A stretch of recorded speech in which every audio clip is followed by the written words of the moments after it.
मेरे प्यारे दोस्तों, आज की वीडियो किचन में चलने वाले उन ट्रेंड्स के ऊपर है। ये ट्रेंड्स देखने में तो बहुत अच्छे होते हैं और साथ ही साथ किचन की फंक्शनैलिटी को भी बहुत बढ़ा देते हैं। मगर ये ट्रेंड्स तभी तक फंक्शनैलिटी को बढ़ाते हैं जब आप इन्हें देखा-देखी ना लगवाकर इसके बारे में जानकारी से लगवाते हैं। तो आज की वीडियो में मैं आपको ऐसी बातें बताऊँगा, ऐसी डीप बातें बताऊँगा जो आपको अभी तक किसी ने नहीं बताई होगी। और मैं ऐसी बातें अपने एक्सपीरियंस से बताऊँगा क्योंकि मैंने खुद देखा है और मैंने उन कामों को किया है लोगों के मतलब लोगों के घरों में जाकर, लोगों के किचन्स में जो। तो अगर आप हमारे चैनल पर नए हैं तो प्लीज़ हमारे चैनल को सब्सक्राइब करिए और वीडियो लाइक कर दीजिएगा और आप ज़रूर अच्छे से कमेंट कर दीजिएगा। इससे मुझे एप्रिसिएशन मिलता है, जिससे मैं नया काम अच्छा करूँ। चलिए वीडियो स्टार्ट करते हैं। सबसे पहली बात चिमनी और कुकटॉप के बारे में बात करते हैं।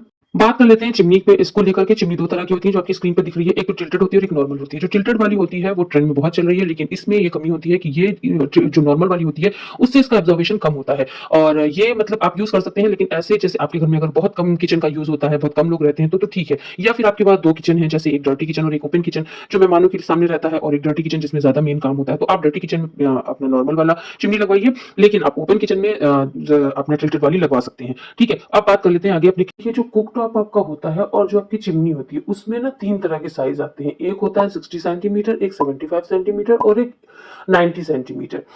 तो आप ये देखिए, अगर आपकी चिमनी 75 सेंटीमीटर की है तो आपको आपका कुकटॉप 60 सेंटीमीटर का लेना होगा। अगर आपकी चिमनी 90 सेंटीमीटर की है तो आपको आपका कुकटॉप 75 सेंटीमीटर का लेना होगा। ये मतलब थोड़ा सा आपको चिमनी से छोटा ही कुकटॉप लेना होगा। इससे ये होता है कि आपके कुकटॉप से जो भी आपका खाना और ये सब मतलब जो भी एब्जॉर्ब करने वाली भाप है या ग्रीस है, तो वो जब आपका चिमनी थोड़ी बड़ी होगी तो वो आसानी से आपके ग्रीस को एब्जॉर्ब कर लेगी। इसके साथ साथ एग्जॉस्ट जरूर लगवाइए। एग्जॉस्ट मेन होता है किचन में। हम ये चिमनी लगाने के बाद ये ना सोचे कि हमें एग्जॉस्ट की जरूरत नहीं पड़ेगी। चलिए, और अब हम आगे बात करते हैं हमारे दूसरे पॉइंट के ऊपर, जो है कि ग्लास। जैसे हम लोग अपने किचन में आजकल ग्लास जरूर लगवाते हैं चिमनी के आसपास। तो आपने जरूर देखा होगा बहुत से किचन में ब्लैक वाले वो ग्लास या फ्लूटेड ग्लास लगाए जाते हैं। तो आप बिल्कुल चिमनी के पास इन ग्लासेस को अवॉइड करिए, क्योंकि ये ग्लास आपके आप उड़ेगी, वो इन ग्लासेस पे जाके चिपक जाएगी और उसके बाद ये धीरे धीरे आप इनको मेंटेन करने की कोशिश करेंगे। एक तो आपको मेहनत ज्यादा पड़ेगी, दूसरी बात अगर आप इनको मेंटेन करते भी रहेंगे फिर भी अपने स्टेन्स छोड़ ही जाते हैं। आप अगर लगवाना भी चाहते हैं अपने किचन की शोभा बढ़ाने के लिए, तो आप ना अपने कुक टॉप के आसपास से दूर हटके ग्लास वाला कुछ भी करिए, उसके पास मत करिए। ठीक है, और एक्रेलिक शीट के बारे में बात करते हैं। एक्रेलिक शीट बहुत अच्छी लगती है और उतनी ही ज्यादा कॉस्टली भी होती है, लेकिन एक्रेलिक शीट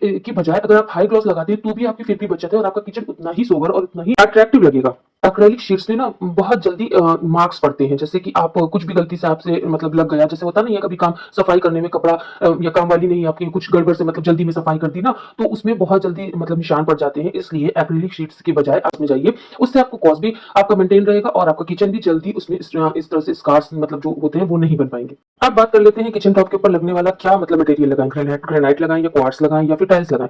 तो सबसे पहले तो सबसे अच्छी चीज ग्रेनाइट है, उससे आगे कुछ भी अच्छा नहीं है। ठीक है, उसके बाद आप क्वार्ट्स में जा सकते हैं और उसके बाद आपको अगर लगाना है तो टाइल्स लगाइए। लेकिन मैं आपको मतलब अगर सजेस्ट करूंगा तो मैं तो यही कहूंगा सिर्फ आपको ग्रेनाइट पे जाइए, क्योंकि ग्रेनाइट जितना मजबूत कोई आपको नहीं मिलेगा, कोई भी आपको मटेरियल नहीं मिलेगा। और जो क्वार्ट्स है, क्वार्ट्स थोड़ा मजबूत तो होता है लेकिन उसमें ना स्टेन्स रह ही जाते हैं। अब बात कर लेते हैं किचन की फॉल सीलिंग के ऊपर। फॉल सीलिंग किचन बनवाना चाहिए कि नहीं बनवाना चाहिए? हाँ, बनवाना चाहिए, लेकिन उसमें बहुत ज्यादा डिजाइन ना दीजिए, बहुत ज्यादा कोफ्स ना दीजिए, इसलिए कि उसकी सफाई करना बहुत मुश्किल होता है और धीरे धीरे ग्रीस उसमें इकट्ठा होता जाएगा और वो बहुत गंदा लगने लगेगा, इसलिए और उसका कलर बहुत फेड हो जाएगा। इसलिए इससे बचने के लिए आप उसमें जो आजकल प्रोफाइल लाइट लगा करके सीलिंग की डिजाइन की जाती है वो करिए, उससे आपके किचन का लुक बहुत अच्छा लगेगा।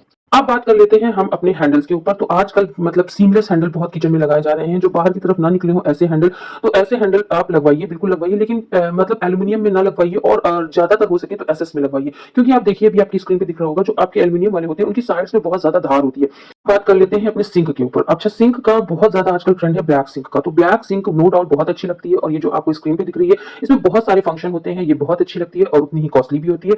मगर ब्लैक सिंक के एक तो दो डिसएडवांटेज है। एक तो आपको ये अगर आपके वहां हार्श वाटर आ रहा है, हार्श वाटर मतलब जैसे आपका टीडीएस जो है वो अगर 400 से ऊपर है तो आपको वो हार्श वाटर हुआ।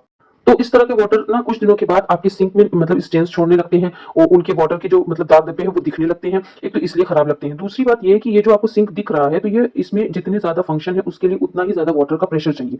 तो अगर आपके घर में वाटर प्रेशर कम है तो आपको या तो अपना वाटर प्रेशर बढ़ाना पड़ेगा तभी सिंक को लगा सकते, या फिर आपने नॉर्मल वाले सिंक लगवाइए, भले ही ब्लैक में लगाइए। अगर आपको पानी की दिक्कत नहीं है, हार्श वाटर नहीं है, तो आप नॉर्मल वाले ब्लैक ही सिंक लगवाइए। क्यों इतना लेजी बनना, थोड़ा मेहनत करना जरूरी है आज के टाइम पर ना, तो शरीर को थोड़ा मेहनत दीजिए। और बस अगर वीडियो अच्छी लगी है तो हमारे चैनल को प्लीज सब्सक्राइब करिएगा, वीडियो लाइक करिएगा और अपना प्लीज अपना कोई भी कमेंट दीजिएगा जो आपको इस वीडियो से रिलेटेड आपको लगे।